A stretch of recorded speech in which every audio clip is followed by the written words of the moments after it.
Hey, this is Frank Gustafson with One Bold Move, the Lead Like a Marine podcast, and the Leaders Bookshelf podcast. And you are listening to Bob Nolly and the Labrador Leadership Podcast. Yes, sir.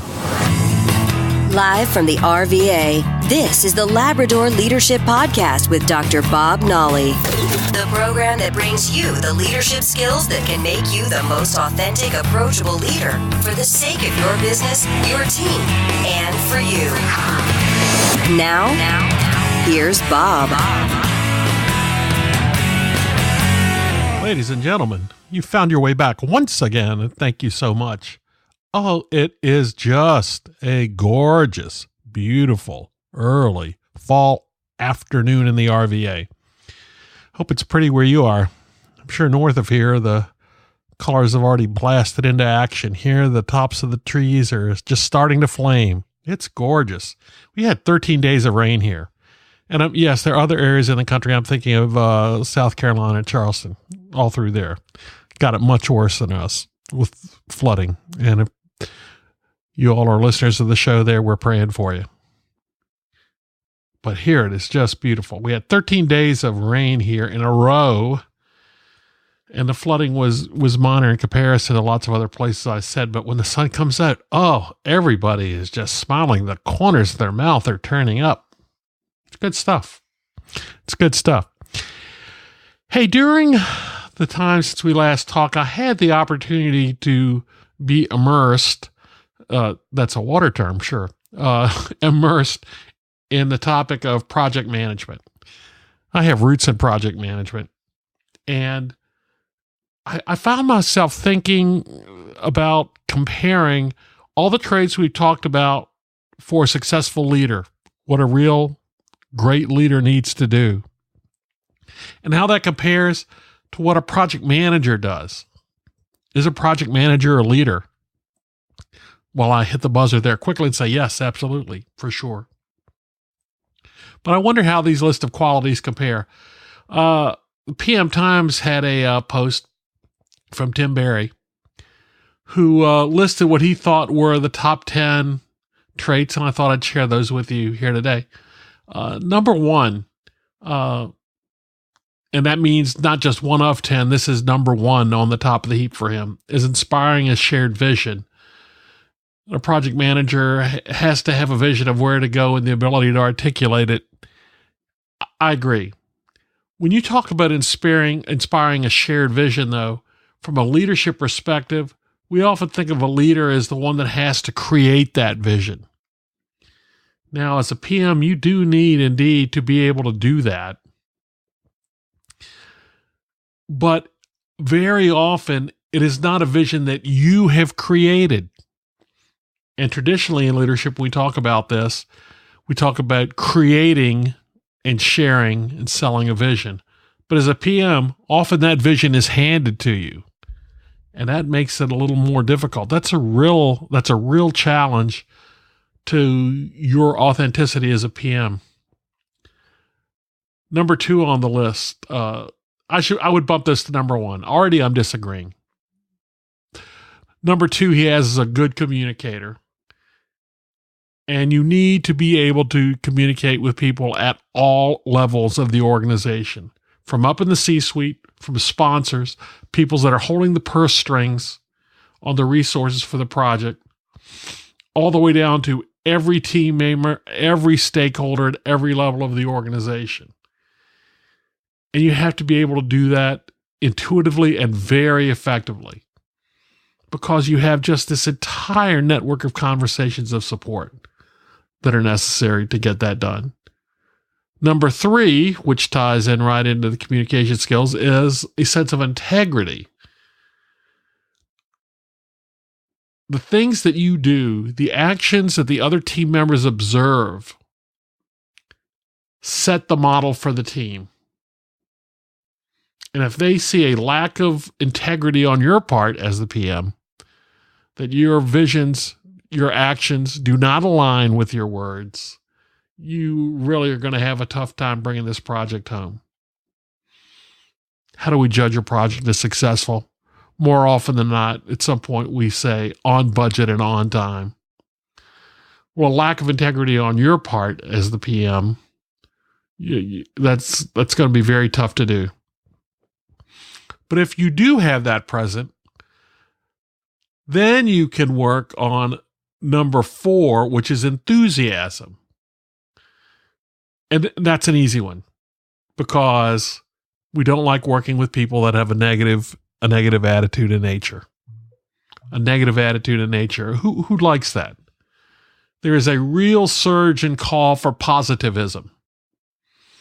We want somebody like the story of Leo in servant leadership that has a bounce in their step, that will do anything, a can-do attitude. You like to work with those people. You know who they are. You're thinking of someone now that you've liked to work with. So that enthusiasm is important. Okay, top-down recap so far for the top 4. Inspiring a shared vision, a good communicator, integrity, and enthusiasm. Finishing out the top 5.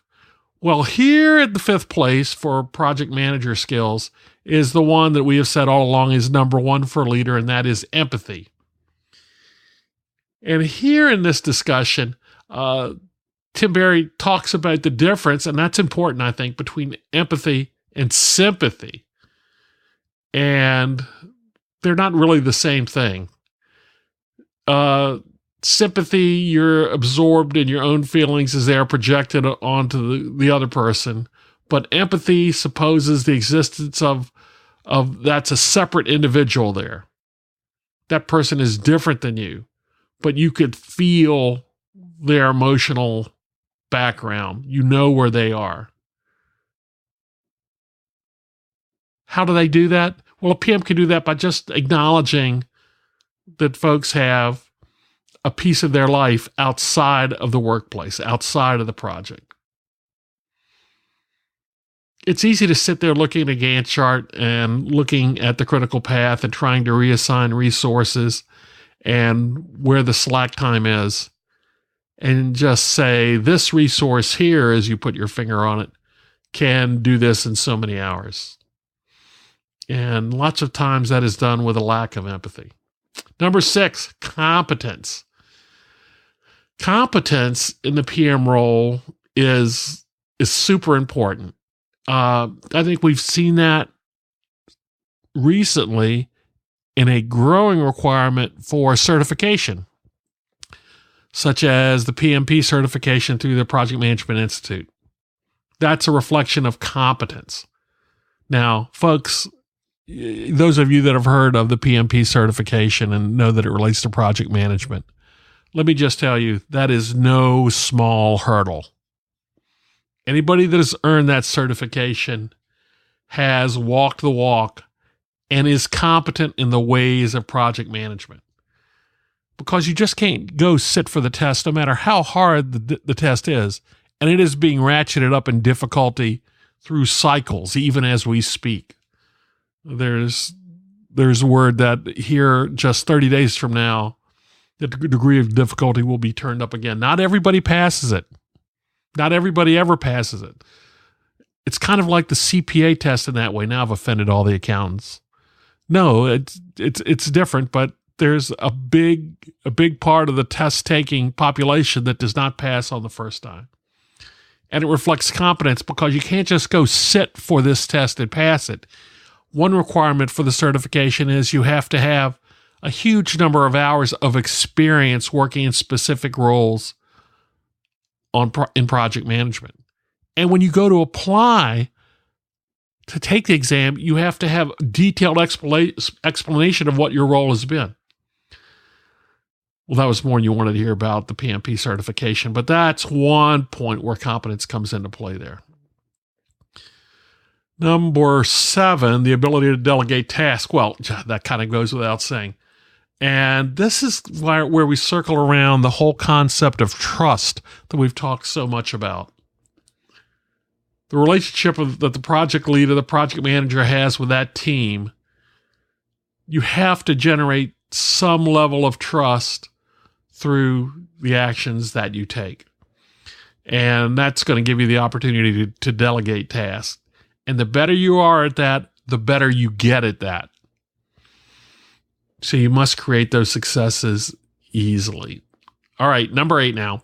Cool under pressure. I love that. And I remember the late Stuart Scott now at ESPN. Cool is the other side of the pillow. So in a perfect world, the author says everything would be on time and on budget and we'd be all smiling at the end. It doesn't happen that way. Many times there are bodies in the ditches on both sides of the road, and that's most disappointing. So under pressure, if you are the example of how a project team functions in its behaviors, you want to be cool under pressure.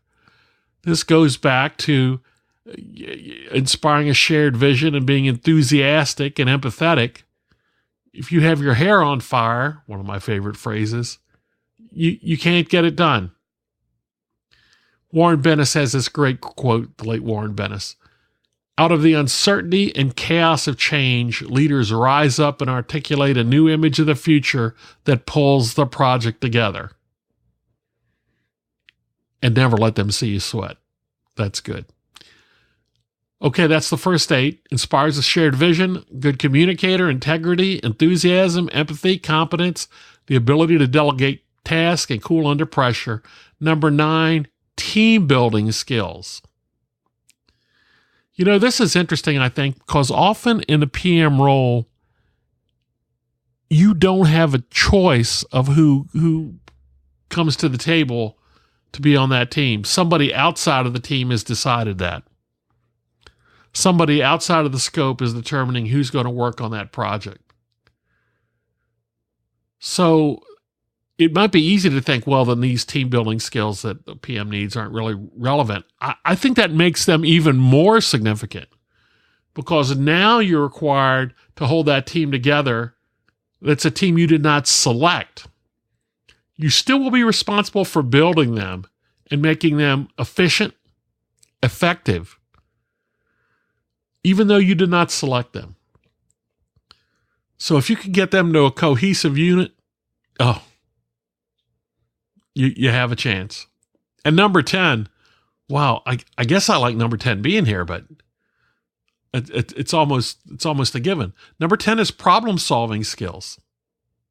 Problem-solving skills.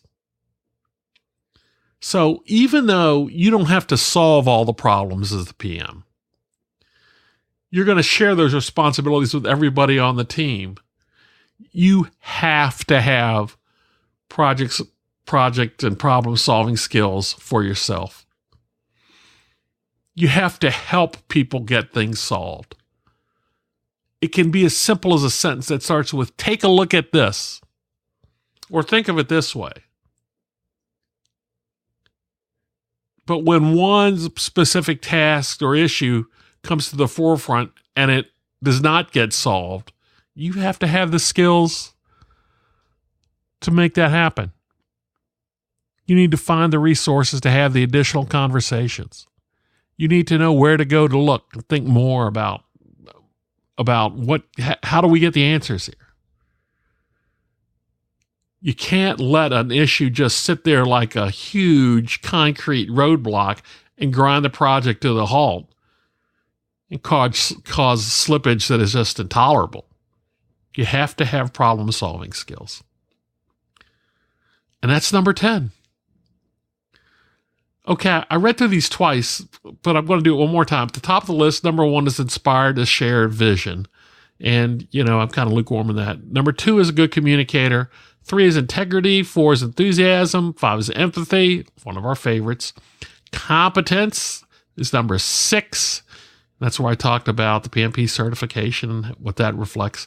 The ability to delegate tasks, being cool under pressure is 8. Team building skills is 9. And problem solving skills is 10. And I'll list these up in the show notes with a link here to Tim Berry's article.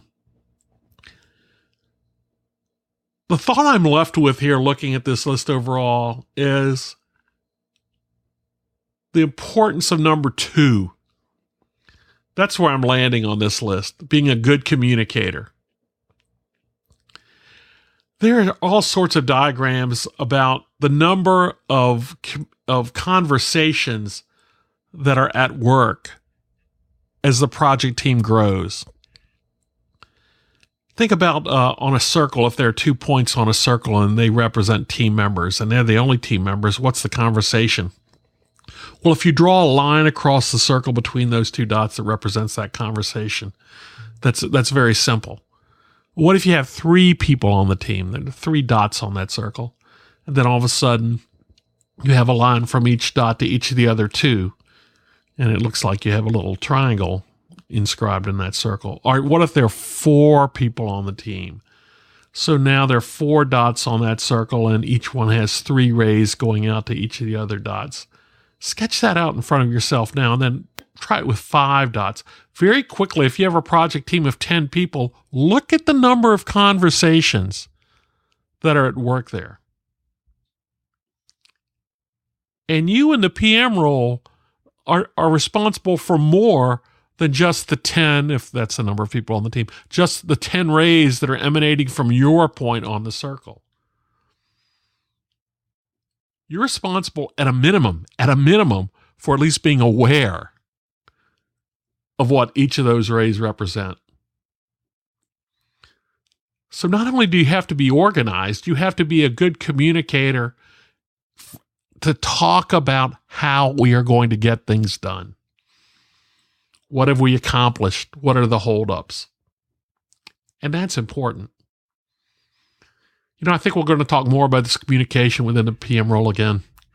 That's a beefy topic there. Okay, then. Thanks to Tim Berry for that article. I'll reach out to Tim, see if he'd like to join us here on Labrador Leadership. Ladies and gentlemen, thank you for joining us. Take care of one another. See you next time. Thanks for listening to the Labrador Leadership Podcast. For the sake of all the special people in your life that deserve you to be the best leader you can be. Connect with us on our website at LabradorLeadership.com, on Facebook at Labrador Leadership, and on Twitter at Lab Leadership. Now, here's a final thought from Bob. A good communicator, integrity, enthusiasm, empathy, and being cool under pressure. Keep those in mind. Please like us on Facebook at Labrador Leadership and come to our website at LabradorLeadership.com and click on the big orange button. See you next time.